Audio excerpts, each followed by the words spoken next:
자기소개 부탁드리겠습니다. 네, 안녕하세요. 저는 이제 화학공학을 전공을 해서 학사, 석사, 박사 졸업을 한 다음에 지금은 이제 S사 연구소에서 일하고 있는 연구원입니다.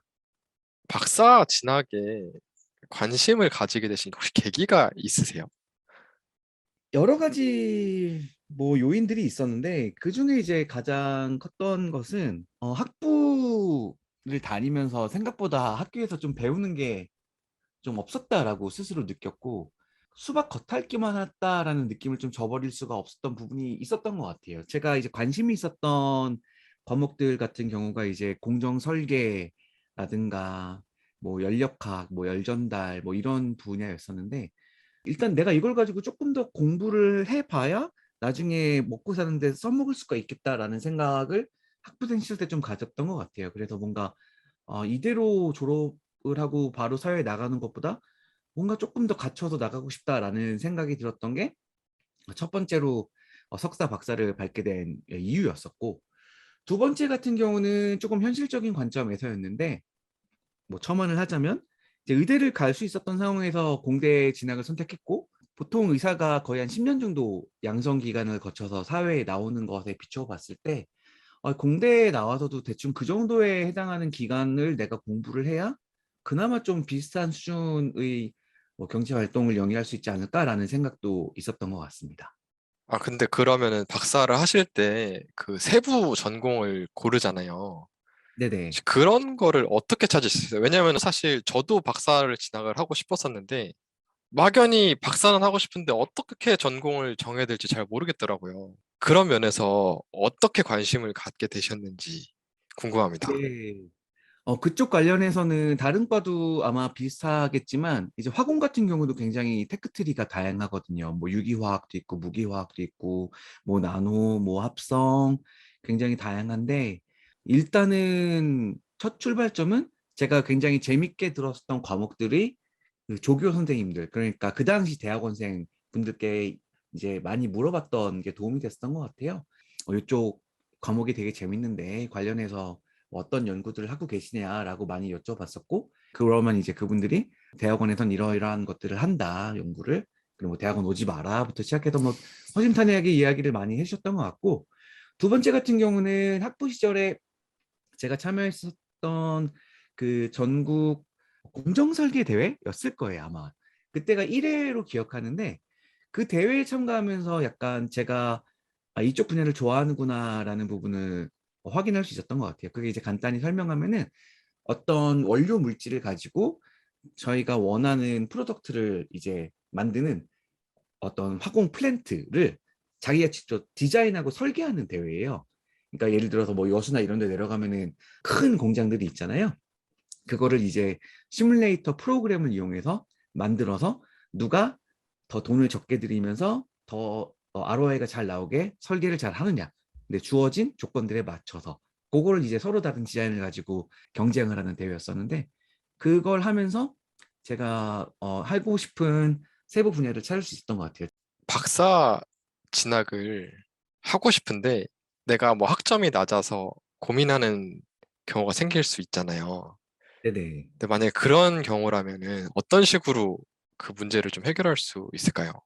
제가 이제 박사 진학한 게 2014년이었으니까 조금 연식이 지난 이야기일 수도 있긴 한데 저도 학부 때 학점이 그렇게 좋지 못했어요. 왜냐면은 제가 관심 있고 좋아하는 과목들에 대해서는 굉장히 열심히 했지만 이건 진짜 내가 이걸 공부하는 게 맞나라고 싶은 과목들 같은 경우에는 거의 방치했던 경우들이 많기 때문에 약간 들쭉날쭉 했었어요. 그래서 양극단에 있었던 상황이었고 대학원 진학을 이제 희망했을 때 제가 가고 싶은 대학원의 지도 교수님께 이제 찾아가서 진학에 관심이 있습니다라고 이야기를 했었고 졸업 전에 이제 연구실에 이제 출퇴근을 하면서 안면을 익혀가고 연구에 대해서 어, 어느 정도 맛을 볼 수 있는 기회를 가질 수 있었는데 그 당시에도 이제 교수님께서 뭐 참고하셨던 부분 그 당시는 이제 제게 말씀해 주진 않았지만 나중에 이제 건너 듣게 됐지만 교수님으로부터 보는 항목들이 그냥 평균 학점으로 보이는 부분보다도 이 분야의 연구를 하기 위해서 필요한 핵심 코어 과목들에 있어서 이 친구가 어느 정도 성취도를 보였냐를 좀 위주로 봤었던 거죠. 그러니까 제가 별로 좋아하지 않았던 뭐 유기화학이라든가 뭐 이런 거는 이제 별로 가중치 있게 보지 않았고, 저희 쪽 분야랑 관계가 좀 많이 맞닿아 있는 과목들에 대해서 이 친구가 열심히 했을까, 그거랑 이제 어떤 생각을 가지고 대학원을 올까, 뭐 이런 인성적인 부분들 위주로 조금 봐주셨던 것 같고, 그 후에 진학한 후배들을 보게 되면은 학점이 좋았던 친구들도 있고 그다지 좋지 못했던 친구들도 있긴 하지만, 제가 말씀드렸던 그 부분에 대해서는 조금 공통적인 면이 있었던 것 같아요. 적어도 진학하고자 하는 그 분야와 연관되어 있는 전공 과목에서는 나쁘지 않은 결과가 있어야 되고, 뭐 인성이나 아니면 대학원 진학 시 뭔가 조금 뚜렷한 목표 설정이 되어 있다라든가 그런 부분이 있었기 때문에, 제 생각에는 이제 학점이 낮은 경우에 뭐 소위 말하는 학점 세탁, 뭐 재수강을 하고 이렇게 해서 학점을 끌어올리는 방향에 대해서도 고민을 할 수 있을 텐데, 그보다는 일단 자기가 관심이 있는 그 연구실의 지도 교수님과 컨택을 하고 어떤 부분들을 좀 보완해야 될지, 뭐 공부를 해서 가야 될지 채우는 게 좀 더 맞는 선택이 아닐까 생각을 하고, 경우에 따라서는 각 어떤 연구실은 이제 입학 시험이 있는 경우도 있다고는 네, 알고 있습니다. 혹시 박사과정 하실 때 타대 진학이라고 하나요? 자대 출신이 아니라 네. 다른 학교에서 넘어온 학생들도 있었을까요? 네, 제가 들어간 연구실 기준으로 저희 선배님들 중에서도 타대에서 오신 분들이 있었고, 제 후배분들 중에서도 이제 타대에서 오신 분들이 있었어요. 비율로 따지자면 저희 연구실 같은 경우는 타대생 비율이 한 10%에서 20% 타대에서 오신 분들이 계셨죠. 혹시 그런 분들은 어떤 경로로 해서 이렇게 들어오는지 알 수 있어요? 제가 모든 뭐 선후배들에 대해서 알지는 못하지만, 진짜 이 분야를 하고 싶어서 저와 이제 비슷하게 저희 지도 교수님께 컨택을 해서 이제 졸업하기 전부터 얼굴을 비추고 연구를 하면서 이제 이 친구가 괜찮아서 들어오셨던 케이스들도 있고, 또 어떤 경우는 굉장히 이제 꽈탑에 가깝게 학점이 좋은 상황에서 뭐 연구에 뜻이 있어서 오셨던 분들도 있고, 좀 다양했었던 것 같긴 한데, 근데 그냥 제가 추정해 보면 어쨌든 이 분야를 공부하고 싶다는 의지가 충분하고, 그리고 앞서 말씀드렸듯이 그 분야를 하기 위한 준비가 좀 되어 있는 친구들이면은 뭐 자대 타대에 대해서 교수님 특별히 뭐 우선순위를 둔다든가 그런 느낌은 저는 받지는 못했습니다. 박사를 졸업하셨잖아요. 근데 이제 행간에 들리는 소문에 의하면 박사를 졸업하면 너무 그 전공 분야가 세부적으로 바뀌어서 취업하기 어렵다는 얘기를 많이 들었는데 혹시 어떻게 생각하시나요? 이게 결국 학부를 졸업하고 뭐 석사, 박사를 밟으면서 어느 정도 트레이드오프가 발생하는 것 같기는 해요. 이제 연구자들끼리는 그런 이야기를 많이 하는데, 이제 학부를 졸업했다라는 거는 내가 이제 어떤 넓은 분야에 대해서는 최소한의 알 것은 아는 상황이다가 되는 거고, 이제 석사를 밟으면은 어떤 위치를 정해서 구덩이를 조금 파는 거고, 박사는 그 구덩이를 더 좁고 깊게 파는 그런 느낌이거든요. 그래서 얻게 되는 좀 단점 부분은 말씀하신 대로 그 박사의 전공, 세부 전공에 맞는 그 회사 그리고 포지션을 찾는 게 만만치 않을 수가 있어요. 자기의 졸업 시점이라든가 그리고 사회적 상황, 이런 부분들 때문에 그 전공, 그 세부 분야에 맞는 포지션이 오픈이 안 되는 경우들이 실제로 있어 왔었으니까. 대표적인 예가 이제 뭐 조금 민감할 수 있긴 하지만 한창 되게 많이 떴었던 나노라든가 뭐 생명공학 쪽 같은 경우는 뭐 뜬다 했었지만 생각보다 이제 실제 적용까지에 있어서 연구자들의 기대만큼 잘 안 됐었던 부분들이 있었고, 실제 박사학위 따셨던 분들이 좀 취업난을 겪었었던 사례도 있었으니까요. 근데 이제 트레이드오프라고 말씀드렸던 부분은, 한편으로는 만약에 자기가 택한 그런 세부 전공이 운이 좋게 그 당시에 좀 핫한 이슈라든가 회사에서 정말로 필요로 하는 포지션인 경우에는 회사에서 적극적으로 학교나 연구실에 와서 리크루팅을 해서 데려가는 경우들이 있습니다. 저 같은 경우도 졸업하기 한 2년 반인가?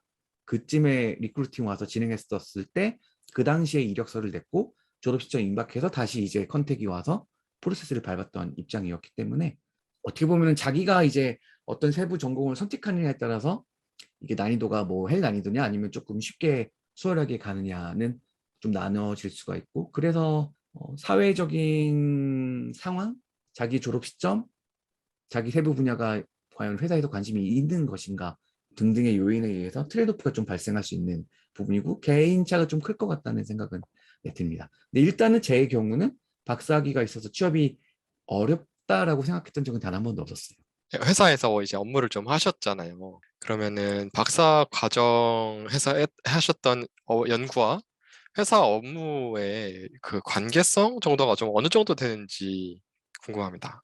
제가 회사 들어온 지 이제 거의 한 4년 가까이 되었는데 처음에 회사에 들어가서 제가 배정받은 업무는 굳이 하기가 필요 없는 일이라고 생각을 했었어요. 그 당시에 뭔가 연구소에 새롭게 세팅이 되어야 되는 어떤 플랫폼이 있고 그 플랫폼의 DB를 구축하고 뭐 UX, UI 관련해서 이제 개발자들에게 전달하는 스토리보드를 만드는 업무들을 했는데 저는 석사 때는 이상 진단 쪽을 했었고 박사 때는 최적화 쪽을 했었기 때문에 그거랑 이제 전혀 상관없는 네, 업무였었거든요.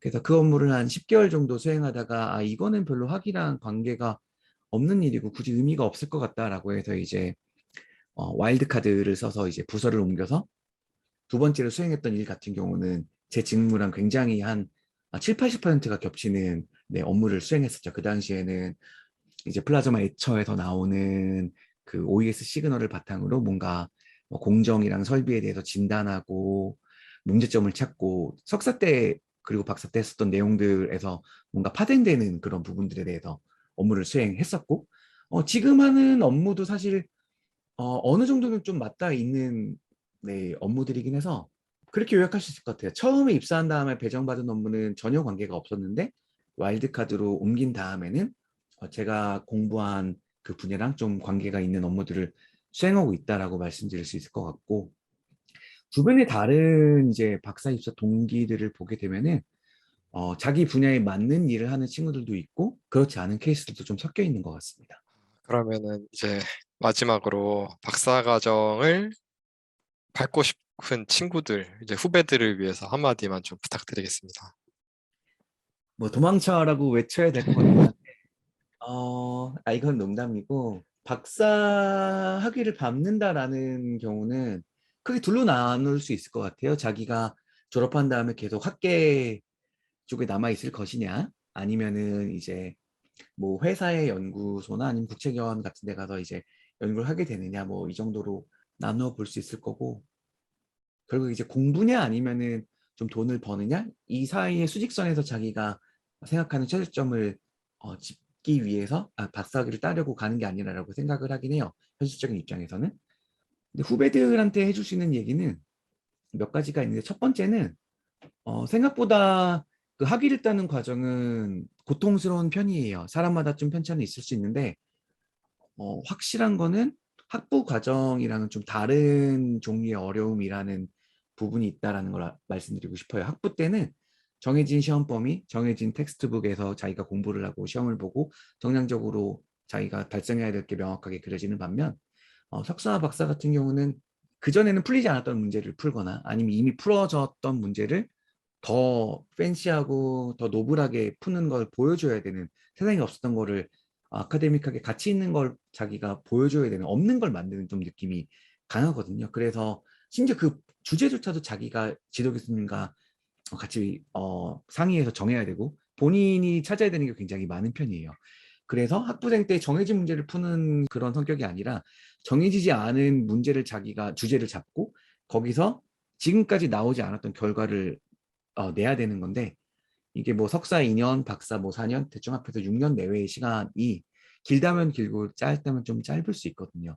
많은 후배들 저도 포함해서 고민했던 것을 보면은 연구라는 거는 학부 때 공부랑 다르게 뭐 내가 한 2주일 공부하면은 이번 중간고사 시험 범위를 다 할 수 있겠다 정도로 감을 잡기 되게 어렵거든요.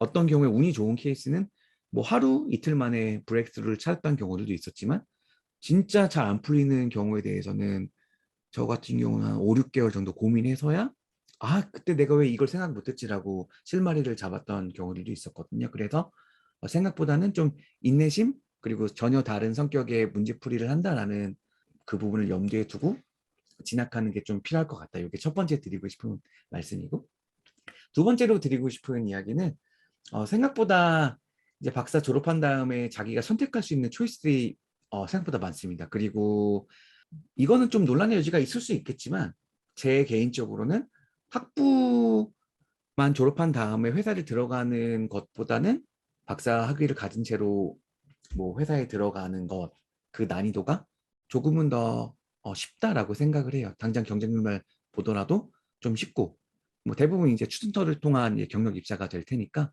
네, 경쟁률만 보더라도 저희 회사만 봐도 학부졸이 아마 3천에서 4천 대 1이라고 하면 박사졸 같은 경우는 200대 1 정도니까, 네, 난이도 차이는 확실히 있는 것 같아서 요약하면은 첫 번째, 연구에 대한 좀 마인드와 인내심을 좀 가지고 입학하는 게 좋고, 두 번째는 조급할 필요 없고 졸업한 다음에 많은 선택지들이 있으니까 너무 걱정할 필요는 없다. 세 번째는 도망쳐라. 이 정도 이야기를 네, 드릴 수 있을 것 같기는 합니다. 네, 감사합니다. 여기까지 하겠습니다. 네, 감사합니다.